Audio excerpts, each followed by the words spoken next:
Bro to bro, nilikwambia hii mwaka lazima tuomoke wote, unaona. Na kuna kitu moja hapa nimekuja kurealize, hiyo ndio inafanya tusiomoke. Na hii kitu tumeifanya sana hii mwaka imepita, hii 2025, unaona. So ile kitu hii mwaka hii tutazuia ili tuomoke, unaona. So kitu ya kwanza, hao wanawake hawa date dem type yako, unaona. Kama wewe uko na pesa, hakikisha dem ako na pesa, Usidate hapa broke lady na wewe uko na pesa, bro, utageuzwa ATM. Na hiyo ni mbaya. Hiyo ukishagauzwa ATM wewe na kuomoka, wewe sahau, unaona.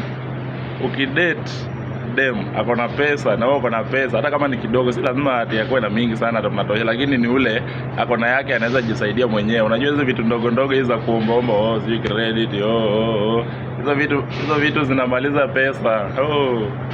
Hizo vitu nimekuja kurealize, So kitu ya kwanza, hata mimi sahi mimi na broke ladies, hiyo mimi nimekata, hiyo story nimekata. Mimi nataka kuomoka, unaona. Nataka pesa ziingie, sitaki zitoke.